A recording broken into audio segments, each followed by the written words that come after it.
Okay, so we do need to bring in an if statement here, not just yet, but soon. This will ensure that we maintain the same value after we've submitted our form. But once we've included our form, then we won't need to worry about it. So we've got our text. What do we need to do next? Well, we need to create a variable with our font size. So bear in mind this is experimental, so the font size depends on obviously what font you're using. So for now I'm going to set this to 30, but we might want to change it later on. What we also want to do is set the width of the height and the image. So we'll pull that up here and we'll come down a couple and we'll say let's call the variable image height and image width. We'll start with width. Image width, let's say we'll give it a width of 200, and image height, let's say 40 for now. But obviously we're going to change this around depending on how our text is output, and just so we can get a feel of everything, the way it works and how it looks. So the next thing is to create the image itself. So let's create a variable called image, and we're going to be using the image create function as part of the GD library. And the image create function takes two parameters. This is going to be the width and the height. So obviously we've already defined this up here. So we just put image width and image height in.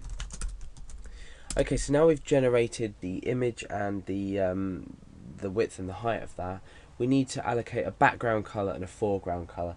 Now my background color is going to be white, even though we are working with a white background anyway, we still need to define this just so we ensure that it stays white. So we use the image color allocate function here, and we use this on our own. We don't set it to any variable, and this ensures it just applies it to the backdrop of our document, or our image rather.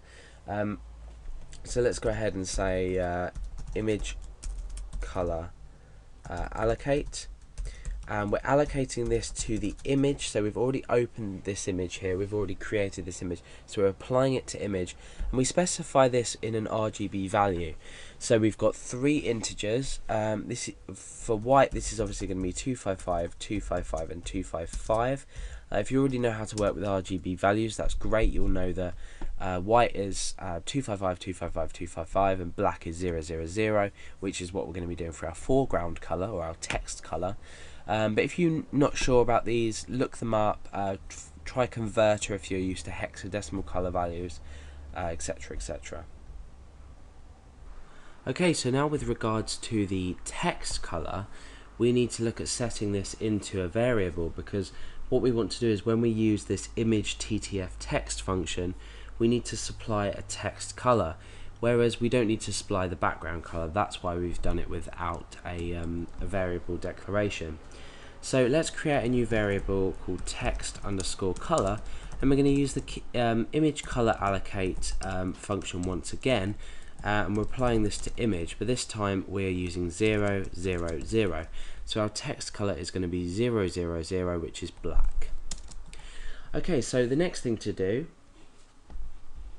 is we want to use our image TTF text function to ensure that we are outputting the secure session properly, and we're going to preview this from index.php. We're not going to preview it from generate.php. So let's start with the image TTF text function. Now it takes a number of parameters, so as we go along I'll explain each one, or more or less each one, the ones that are relevant to us. The first one's easy. It's just the image that we're working with at the moment, as we've specified here, and that's it. So we're just supplying the image that we're working with. Now we want the font size, which we predefined up there, so we can just pop that straight in. This is the reason we've predefined our variables, so they can change dynamically as well. Next is the angle, which we don't need to worry about in this case. And now is the positioning. So I'm going to say 15 from the from X, sorry, and 30 from Y. We can play around with these values. We're going to play around with the font size, the width and the height of the document, and these as well, just so we can get it in the middle of the little area that we've created. Okay, so the next is the text color. So we've already supplied that in a variable just a moment ago, so we can say text underscore color there. Okay, and now what we want to do is the font file itself. Now I've already created the font file, or rather copied it over from my Windows fonts folder, and I've just called it font.ttf. So make sure you do this. Copy over the font that you want to use. This one's Cali Hand. So copy this over from your fonts folder and just put it in the same directory or in another directory, and you're going to specify it in this next parameter. So I'm just going to type in font.ttf. Simple. Okay, the next is the text itself, because you can probably see we haven't actually defined what text. So we've got the text in a variable up here called text, so we simply just put that in there. And that's done. We've only got one more thing to do, and that is use the image JPEG function. And what this is going to do, it's going to finalize everything, and it's going to write out our image onto this page so it can be displayed as an image. So image JPEG image. This function can also be used to save the file, but in this case we're just outputting it to the page.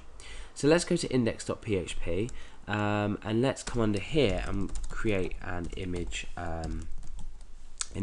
property or element, if you like, and we're going to reference this to generate.php.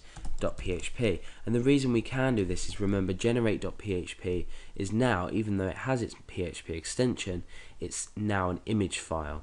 So hopefully what's going to happen now, considering everything in here works, or if it does work, we're going to view something out on our page, because we're setting the session here, and in the generate.php file we're reading it in here. So let's open up our browser and see if this works. Let's go over to index.php. Okay, so it hasn't worked, so we need to work out exactly why it hasn't worked. So let's have a look inside our generate.php file. I know.